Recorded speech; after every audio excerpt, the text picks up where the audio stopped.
Salut les gars. Catherine RR, mère de 2 enfants, vit depuis des années dans le deuil profond de son fils Nicky, décédé à l'âge de 16 ans. En repensant à lui, elle avoue qu'elle n'aurait jamais pu imaginer qu'une telle tragédie le frapperait. Dans sa douleur, Catherine a juré de préserver la chambre de Nicky exactement telle qu'elle était, refusant de déplacer le moindre objet. Elle interdit même à son plus jeune fils, Brady, d'y pénétrer, de peur qu'il ne dérange les affaires de son frère. Sans s'en rendre compte, ce chagrin a conduit Catherine à s'isoler de son mari, Dal. Brady, de son côté, se sent négligé et malheureux, étouffé par l'ombre de son frère aîné et les attentes disproportionnées de sa mère. Dal est tout aussi affecté, il a passé des années à supporter le deuil de Catherine et le déni de leur mariage, se sentant terriblement seul sous son propre toit. Une fois que Brady et Dal sont partis pour l'école et le travail, Catherine occupe ses journées à ranger la maison et à cueillir des fleurs dans son jardin. L'après-midi, elle appelle Dal pour lui rappeler leur dîner prévu le soir même. Dal exprime sa frustration face à l'insistance de sa femme pour ses dîners rituels, mais Catherine balaie ses inquiétudes. Pendant le repas, une dispute éclate lorsque Catherine refuse de manger son steak. Dal s'inquiète de son manque d'appétit, tandis qu'elle prétend simplement vouloir éliminer la viande de son alimentation. Plus tard, Dal porte Catherine, ivre, jusqu'à leur chambre. Dans son délire, elle lui demande de dire à Nicky de se préparer pour aller au pub le lendemain. Dal ignore sa requête et lui conseille de dormir. Cette nuit-là, Dal est réveillé par les pleurs de Catherine, mais au lieu de la réconforter, il choisit d'aller dormir dans une autre pièce. L'histoire suit également Walt Brazier, un professeur d'université et romancier raté. C'est lui qui, au volant en état d'ivresse, a causé la mort de Nicky. Acquitté de toute faute, il n'a jamais subi de répercussions judiciaires. Pourtant, après toutes ces années, Walt porte toujours le poids de la culpabilité, ce qui l'a poussé à sombrer dans l'alcoolisme. En classe, une jeune étudiante nommée Sherry Banks, qui présente également la météo, approche Walt pour obtenir de l'aide. Il est manifeste que Sherry a des sentiments pour lui, et Walt semble partager cette affection en secret. Dans une autre scène, on découvre Gertie, l'ami d'enfance de Nicky. Il se trouve sur un terrain de basket.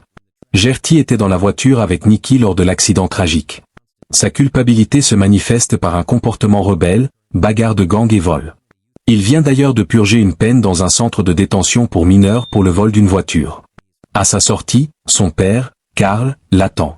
Une dispute éclate immédiatement. Carl n'a toujours pas pardonné à Gertie son implication dans le drame, ce qui rend leur relation père-fils extrêmement tendue. La relation de Jordi avec sa belle-mère Élise est tout aussi complexe. Dans leur maison au bord du lac, alors qu'ils prennent le petit déjeuner avec Carl, ce dernier laisse une semaine à Jordi pour trouver un emploi, menaçant de l'expulser s'il échoue. Après le départ de Carl, Élise tente d'engager la conversation, mais Jordi s'éclipse sans un mot. Pendant ce temps, Walt découvre une coupure de presse sur l'accident dissimulé dans sa bibliothèque. Le lendemain, il rend visite à son frère cadet, Denny, qui souffre d'autisme et qui était également présent lors du drame. Depuis l'accident, Denny est incapable de quitter son domicile, ce qui aggrave ses troubles mentaux. Face à cette détresse, Walt décide de rencontrer Carl, le père de Jordi et psychiatre de Denny, pour discuter d'un protocole de rétablissement. Alors que Walt commence à relater les faits, Carl comprend immédiatement qu'il fait face au conducteur ivre responsable du drame ayant brisé Nicky et son propre fils, Jordi. Ailleurs, Catherine s'extrait péniblement de son lit pour conduire Brady à l'école, après que son mari, Dal, lui a reproché son manque d'implication dans la tenue du foyer depuis la mort de Nicky. Après avoir déposé son fils, elle se rend sur les lieux de l'accident, où une croix est dressée près d'un arbre. Elle y étend une couverture et grignote tout en observant les voitures passer. De retour chez elle, elle s'effondre en larmes dans la chambre de Nicky, un rituel qu'elle répète dès que le manque devient insupportable. De son côté, Jordi se présente dans une pizzeria pour un entretien. Malgré son casier judiciaire et son séjour en détention, il parvient à convaincre le gérant de lui donner sa chance. Chez lui, alors qu'il est dans sa chambre, Élise entre sans prévenir, interrompant sa solitude. Agacé, il la somme de partir et se réfugie dans un parc voisin. Il y croise Melissa, une amie de lycée, qui lui suggère de reprendre contact avec Catherine, la mère de Nicky. Jordi décline son offre de l'accompagner et s'en va seul. Chez lui, Walt regarde Sherry présenter la météo à la télévision.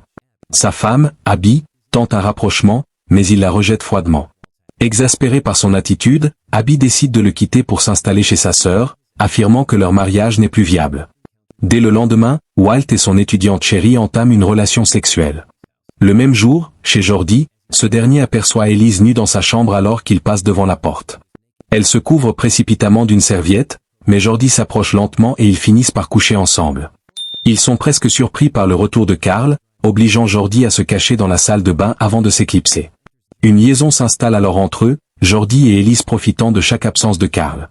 Quelques jours plus tard, Melissa rend visite à Jordi sur son lieu de travail. Le soir même, elle le raccompagne chez lui.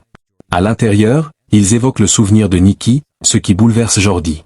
Alors qu'ils sont sur le point de s'embrasser, Élise entre dans la cuisine. L'atmosphère devient pesante, Élise ne se présente pas et Jordi, mal à l'aise, finit par demander à Melissa de partir. Chez Denny, Walt découvre que son frère discute au téléphone avec une certaine Sylvia. Pendant que Denny dort, Walt contacte discrètement la jeune femme et l'invite à l'appartement.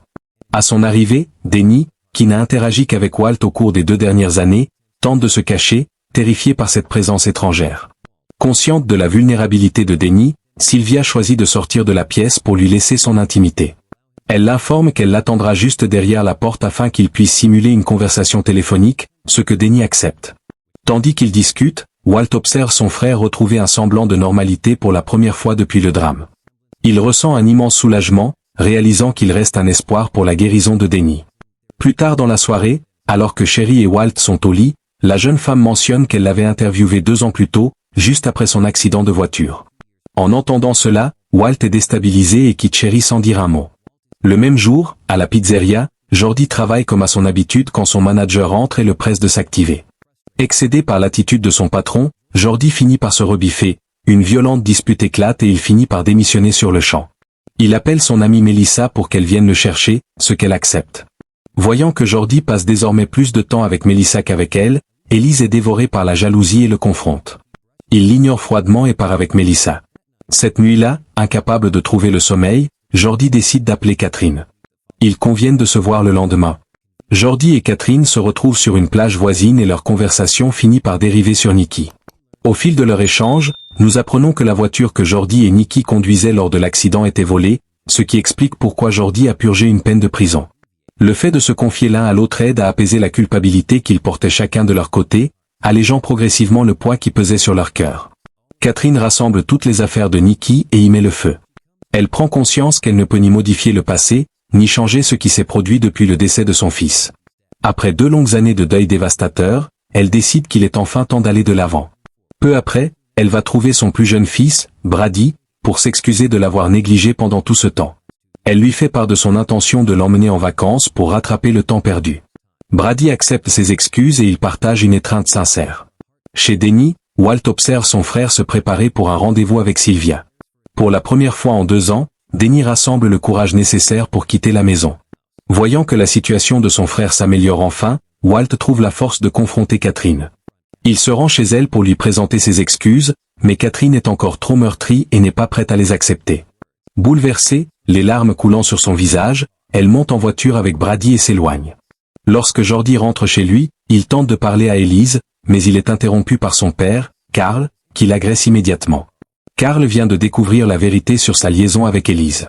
La confrontation entre le père et le fils dégénère en une violente altercation physique, laissant Karl sérieusement blessé. Sans hésiter, Élise s'empresse de l'emmener à l'hôpital.